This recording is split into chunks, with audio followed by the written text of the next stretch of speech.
पुराण के भाव से जुड़ी है। ध्यान से सुनिएगा। एक समय की बात है, एक बहुत धनवान ब्राह्मणी थी।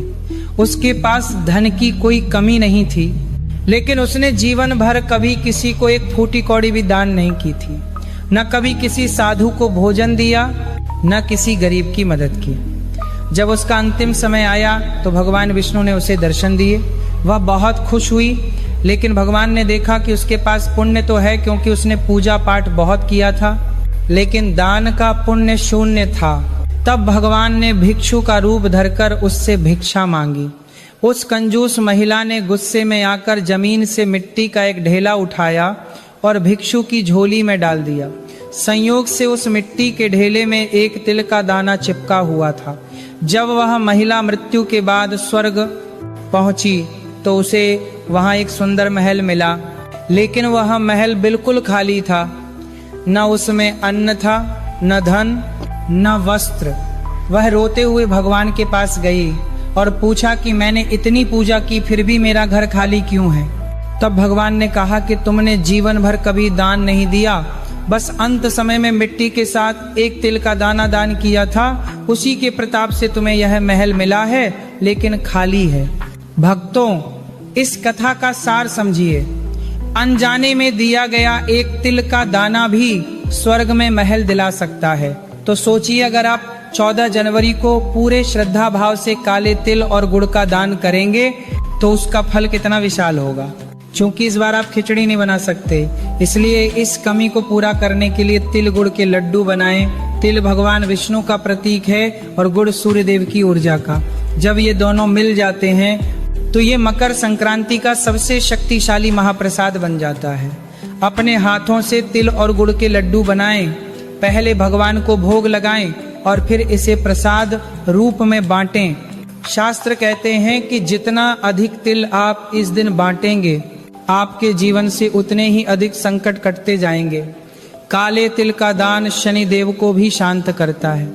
अगर आपके जीवन में शनि की 7.5 या ढैया चल रही है, या काम बनते बनते बिगड़ जाते हैं, तो 14 जनवरी को एक काली थैली में काले तिल भरकर किसी जरूरतमंद को दान कर दें। ये एक उपाय आपके वर्षों के रुके हुए काम बना सकता है और बना सकता है। इसलिए खिचड़ी न बना पाने का दुख मत मनाइए। ईश्वर ने आपको तिल के रूप में कैसा वरदान दिया है, जो खिचड़ी से भी कई गुना अधिक फलदायी है। याद रखिए, चावल में तो फिर भी कीड़े लग सकते हैं, लेकिन तिल कभी खराब नहीं होता। वैसे ही तिल का दान किया गया पुण्य भी कभी नष्ट नहीं होता। भक्तों, देवता तो भाव के भूखे होते हैं और वे जल्दी मान भी जाते हैं, लेकिन पितरों यानी हमारे पूर्वजों को मनाना सबसे कठिन होता है। मकर संक्रांति का यह पर्व जितना सूर्य देव का है, उतना ही हमारे पितरों का भी है। शास्त्र कहते हैं कि जब सूर्य उत्तरायण होता है तो स्वर्ग के द्वार खुल जाते हैं और हमारे पितृ धरती पर अपने वंशजों के घर आते हैं। वे आशा करते हैं कि उनके बच्चे उन्हें जल और अन्न देंगे। आमतौर पर हम चावल से बना पिंड दान करते हैं, लेकिन 14 जनवरी को चावल वर्जित है। अब यहाँ एक बहुत बड़ा भय है कि अगर पितृ आए और उन्हें भोजन नहीं मिला तो वे निराश होकर लौट जाएंगे। शास्त्रों में कहा गया है कि निराश पितरों की आह परिवार की सुख शांति को जलाकर राख कर देती है। इसे ही पितृदोष कहते हैं। दोष में तो इस संकट का समाधान क्या है? जब चावल का पिंड नहीं दे सकते तो पितरों को क्या दें? इसका उत्तर भी तिल ही है। 14 जनवरी को स्नान के बाद दक्षिण दिशा की ओर मुख करके खड़े हो जाएं। दक्षिण दिशा पितरों की दिशा मानी जाती है। अपने हाथ में तांबे के लोटे में जल लें और उसमें काले तिल और थोड़ा सा गंगा जल मिलाएं। अब ध्यान से सुनिए जल देने का तरीका। देवताओं को जल उंगलियों के अग्रभाग से दिया जाता है, लेकिन पितरों को जल अंगूठे के माध्यम से दिया जाता है। इसे पितृ तीर्थ कहते हैं। अपने हाथ के अंगूठे और तर्जनी उंगली के बीच से जल को नीचे गिराएं और मन ही मन अपने पूर्वजों का नाम लें। कहें कि हे पितृदेव, आज एकादशी के कारण मैं अन्न का पिंड देने में असमर्थ हूँ। कृपया इस तिल मिश्रित जल को स्वीकार करें और अपनी प्यास बुझाएं। तिल में इतनी शक्ति है कि यह पितरों को चावल के पिंड से भी अधिक तृप्ति देता है। अब बात करते हैं शनि देव की। मकर संक्रांति पर बहुत से लोग केवल सूर्य को याद करते हैं, लेकिन यह मत भूलिए कि मकर राशि शनिदेव का घर है। सूर्य देव अपने पुत्र शनि के घर जा रहे हैं और तिल शनिदेव का प्रतीक है, इसलिए यह दिन शनि के प्रकोप को शांत करने का महा अवसर है। ठंड का मौसम है। मकर संक्रांति पर सबसे बड़ा दान पाम की रक्षा करना माना गया है। किसी गरीब मजदूर, रिक्शा चलाने वाले या सड़क पर रहने वाले व्यक्ति को काले जूते या चप्पल का दान करें। शास्त्र कहते हैं कि जब आप किसी के नंगे पैरों को कांटों और ठंड से बचाते हैं तो शनिदेव आपके जीवन के रास्ते से सारे कांटे हटा देते हैं। लेकिन सावधान रहें, कई लोग दान के नाम पर अपने घर का कूड़ा बाहर निकालते हैं। वे फटे पुराने कपड़े या रसोई का बचा हुआ जला हुआ तेल दान कर देते हैं। ऐसा अनर्थ कभी मत करना। शनिदेव भिखारी नहीं है, वे न्यायाधीश हैं। अगर आपने किसी गरीब को फटे हुए कपड़े या खराब तेल दिया तो आप पुण्य नहीं बल्कि शनि का श्राप घर ला रहे हैं। दान हमेशा नई और उपयोगी वस्तु का करें। विशेषकर तेल का दान करते समय ध्यान रखें कि साफ और नया सरसों का तेल ही दान करें। भक्तों, अब मैं आपको दान का वह अंतिम और गुप्त नियम बताने जा रहा हूँ जिसके बिना किया गया करोड़ों का दान भी मिट्टी के समान व्यर्थ हो जाता है। अक्सर लोग मेरे पास आते हैं और कहते हैं कि महाराज, हम हर साल दान करते हैं, पूजा करते हैं, फिर भी हमारे घर से दरिद्रता क्यों नहीं जाती, हमारा धन क्यों नहीं बढ़ता। इसका कारण एक बहुत छोटी सी भूल है जिसे हम दक्षिणा कहते हैं। शास्त्र कहते हैं कि कोई भी दान बिना दक्षिणा के अधूरा माना जाता है। अगर दान शरीर है तो दक्षिणा उसकी आत्मा है। जब आप 14 जनवरी को किसी को तिल, गुड़ या सीधा यानी कच्चा राशन दान करें तो उसके साथ कुछ न कुछ धन राशि जरूर रखें। यह राशि बड़ी होना जरूरी नहीं है। आप अपनी श्रद्धा और सामर्थ्य के अनुसार 11 रुपये, 21 रुपये, 51 रुपये या 101 रुपये रख सकते हैं। महत्वपूर्ण राशि नहीं, महत्वपूर्ण वह भाव है।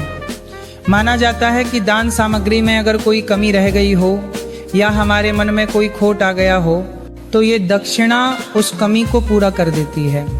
दक्षिणा के बिना दिया गया दान बीच रास्ते में ही अटक जाता है और ईश्वर तक नहीं पहुंचता।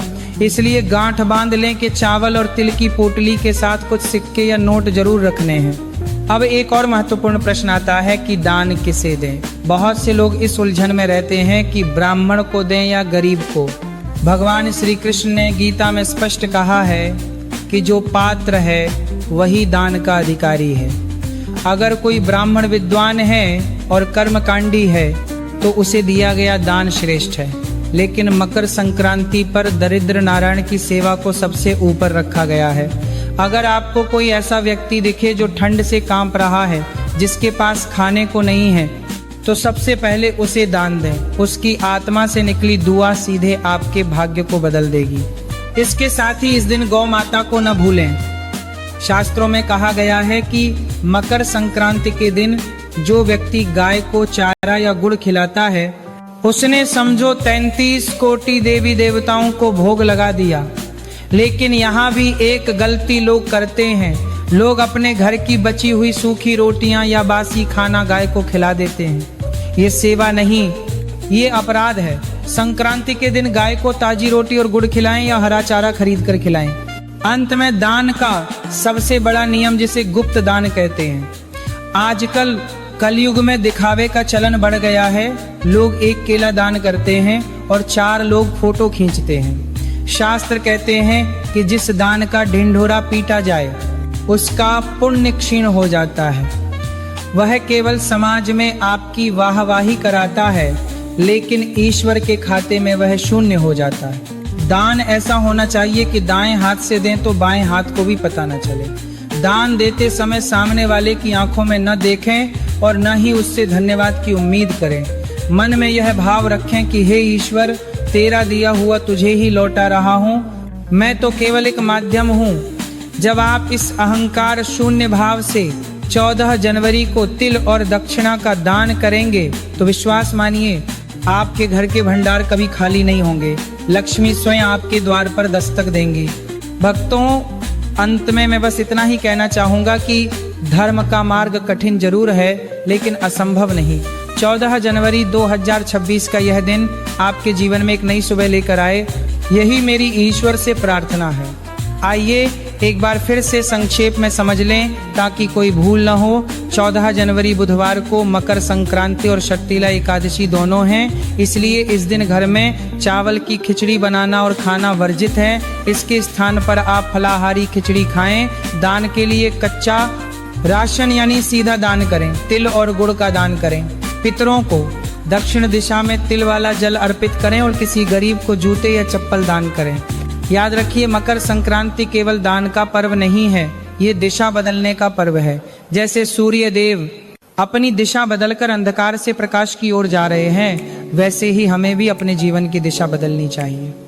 अगर आपके मन में किसी के लिए क्रोध है तो आज उसे त्याग दें। अगर मन में लोभ है तो उसे दान से धो डालें। शास्त्र कहते हैं कि जो व्यक्ति समय के साथ अपने स्वभाव को बदल लेता है, ईश्वर उसका भाग्य बदल देते हैं। अगर अनजाने में आपसे पहले कोई गलती हुई हो तो घबराएं नहीं, ईश्वर दयालु हैं। आज हाथ जोड़कर सूर्य देव से क्षमा मांग लें। ईश्वर दयालु हैं। ईश्वर मनी परिक्षमा मांग लेकर, ईश्वर दयालु हैं, ईश्वर दयालु हैं, ईश्वर दयालु हैं, वे आपके सारे पाप जलाकर भस्म कर देंगे। महत्वपूर्ण यह नहीं है कि आपने कल क्या किया था, महत्वपूर्ण यह है कि आज आप क्या कर रहे हैं। मेरी आप सभी से एक विशेष विनती है, इस जानकारी को केवल अपने तक सीमित न रखें, इसे अपने परिवार और दोस्तों के साथ शेयर जरूर करें, क्योंकि अगर आपके शेयर करने से कोई एक व्यक्ति भी पाप करने से बच गया तो उसका आधा पुण्य आपको भी प्राप्त होगा। धर्म का प्रचार करना भी एक बहुत बड़ी सेवा है। हमसे जुड़े रहने के लिए और आने वाली अमावस्या के गुप्त उपायों को जानने के लिए चैनल को सब्सक्राइब अवश्य करें। कमेंट बॉक्स में जय सूर्यदेव या जय श्री हरि लिखकर अपनी हाजिरी जरूर लगाएं। ईश्वर आपके परिवार को सदा सुखी और संपन्न रखे। ओम नमो भगवते वासुदेवाय। धन्यवाद।